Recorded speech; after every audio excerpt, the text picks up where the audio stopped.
حضرت مالک بن دینار فرماتے میں نے 60 حج کیے. ایک حج کے موقع پر میں نے بڑا رش دیکھا، لاکھوں کا اجتماع ہوا.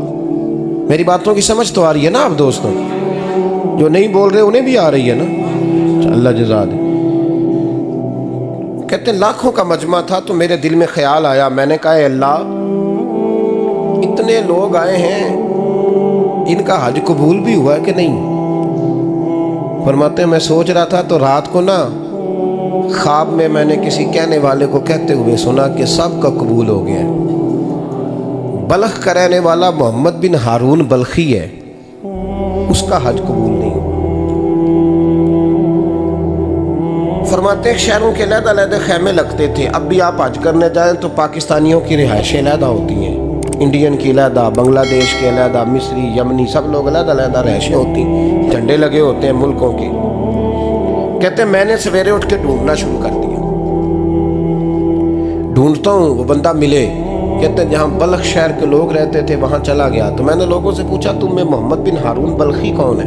لوگ کہنے لگے وہ تو بڑا نیک آدمی ہے، پرہیزگار ہے، بڑے بولے بالے، بڑے اللہ والے، ریاض آپ کو بس ہم ہی جانتے ہیں، وہ تو بڑا نیک ہے، پرہیزگار آدمی.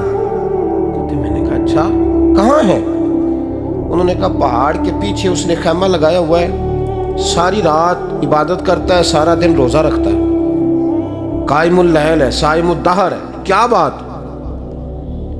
فرماتے ہیں میں ان لوگوں کی بات سن کے حیران ہو گیا کہ مجھے کیا بتایا گیا، یہ کیا کہہ رہے ہیں. فرماتے ہیں میں پہاڑ کے پیچھے گیا. حضرت مالک بن دینار علیہ رحمہ فرماتے ہیں جب میں وہاں پہنچا تو میں نے اس شخص کو مصلی پہ بیٹھے دیکھا. کثرت عبادت کے آثار اس کے وجود پر نظر آ رہے تھے. سیدھا بازو اس کا کٹا ہوا تھا. فرماتے 2 رکعتیں مکمل کر کے نا میں نے اسے السلام علیکم کہا تو مجھے کہنے لگا وعلیکم السلام، آپ مالک بن دینار ہیں؟ میں نے کہا بڑی اس کی فراست ہے. فرماتے پھر اس نے ٹھنڈی سانس لی، کہنے لگا آپ کو خواب آئی ہوگی کہ میرا حج قبول نہیں ہوا. فرماتے ہیں مجھ پر اور بجلی گری کہ کیا کہہ رہا. فرماتے میں نے کہا یار لوگ بھی تیری تعریف کر رہے ہیں اور تیری بصیرت بھی بڑی ہے، تو یہ ماجرا کیا ہے؟ کہنے لگا آپ نہ پوچھیں. یہ کہہ کے اس نے رونا شروع کیا، دیر تک روتا رہا. میں نے کہا نہیں یار تو بتا. کہنے لگا نہیں آپ نہ پوچھیں، آپ ناراض ہو گئے. میں نے کہا میں نہیں ہوتا، تو بولنا. کہنے لگا حضور 24 سال ہو گئے مجھے حج کرتے ہوئے، 24واں حج ہے میرا، اور ہر سال کوئی اللہ کا ولی آ کے بتاتا ہے کہ جا چلا جا تیرا کوئی نہیں قبول ہوا. بے پروائی ویک سجن دی جتھے کسے دی پیش نہ جاوے، انہیں تاجاں والے در در رولے تے منگتیاں تخت بٹھاوے. آزم کسے نو کارا ملدا ہی کوئی کعبے و خالی آوے. کہتے ہیں اس نے مجھے کہا حضور 24واں حج ہے، ہر سال کوئی بتاتا ہے. میں نے کہا تیری غلطی. کہنے لگا میں اپنی ماں کا نافرمان. میں نے کہا واقعہ کیا ہوا؟ کہنے لگا حضرت اللہ نے مجھے دولت دی، مال دیا، زمینیں دی تو میں عیاش ہو گیا. امام مالک بن دینار رحمۃ اللہ علیہ فرماتے ہیں مجھ سے کہنے لگا پیسے آئے تو میں عیاش ہو گیا. رمضان کا مہینہ تھا، عصر کے بعد میری اماں افطاری کی تیاری کر رہی تھی. میں گیا، میں نے کہا شراب پی ہوئی، اماں روٹی دے. تو اماں کہنے لگی شرم کر، روزہ رکھا نہیں تو جنہوں نے رکھا ہے ان کا تو خیال کر. کہتے اماں کی بات کا مجھے غصہ لگا. میں کہا کرتا ہوں بد نصیب ہے وہ بیٹا جس کا باپ اس سے بات کرتے ہوئے ڈرتا ہے کہ پتہ نہیں کہاں سے بولے گا. بد نصیب نہیں وہ بیٹا جس کی ماں اس سے بات کرتے ہوئے سہم جاتی ہے کہ پتہ نہیں کون سی بولی بولے گا. بد نصیب نہیں کہ ماں باپ بھی جس سے کھول کے بات نہ کر سکے. حضرت مالک بن دینار سے کہنے لگا اماں نے جب کہا نا شرم کر تو مجھے غصہ آیا. میں نے ماں کو تھپڑ مارا اور میری ماں جلتے ہوئے تندور میں گری. لوگوں نے مجھے پکڑ کے اندر بند کر دیا کمرے میں. ساری رات میں شور سنتا رہا پر نشے میں دھوت رہا. سویرے آنکھ کھلی تو میری بیوی بیگ باندھ رہی تھی. میں نے کہا کہاں جا رہی ہو؟ کہنے لگی جو ماں کا نہیں بنا میرا کیسے بنے گا. میں نے کہا میری اماں کا وہ تو لوگوں نے رات کو ہی دفن کر دی جنازہ پڑھ کے. تڑپ کے کہنے لگا مجھے کیوں نہیں بتایا؟ تو کہتے ہیں لوگ کہنے لگے تیری مرتی ہوئی ماں کہہ گئی تھی اسے میرا منہ نہ دیکھنے دینا. میرے جنازے کے قریب نہ آئے۔ حضرت مالک بن دینار فرماتے ہیں جب اس نے یہ بات سنائی تو میں نے بھی اس کے منہ پہ تھپڑ مارا۔ میں نے کہا تو اسی قابل ہے۔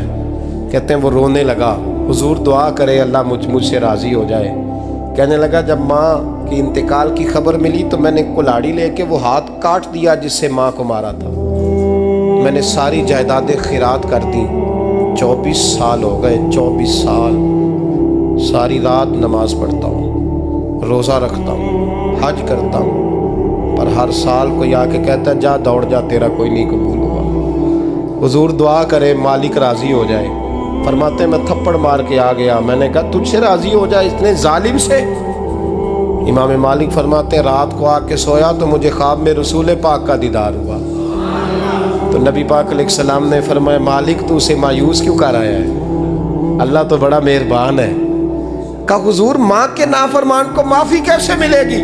تو امام مالک فرمانے لگے نبی کریم نے فرمایا جا اسے جا کے بتا دے تجھے قیامت میں تیری ماں کی وجہ سے بخش دیا جائے گا۔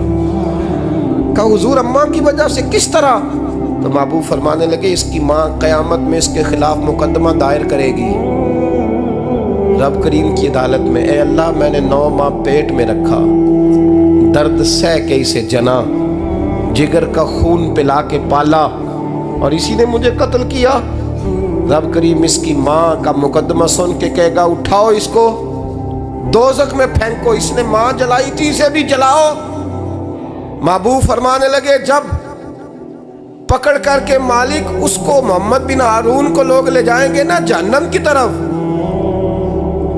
ابھی فرشتے گھسیٹیں گے ہی تو پلٹ کے پھر اماں کی طرف دیکھے گا اور دوسری دفعہ پھر گھسیٹیں گے تو پلٹ کے دیکھے گا اور تیسری دفعہ پھر پلٹ کے کہے گا اماں یہ مجھے جلانے لگے، اماں یہ جہنم میں پھینکنے لگے۔ میرے حبیب فرمانے لگے وہ جل کے مرنے والی ماں وہاں بھی بول پڑے گی، کہے گی یا اللہ چل میں نے معاف کیا تو بھی معاف کر دے، اے اللہ میں نے معاف کیا تو بھی معاف کر دے، اللہ تو معاف کر دے اسے۔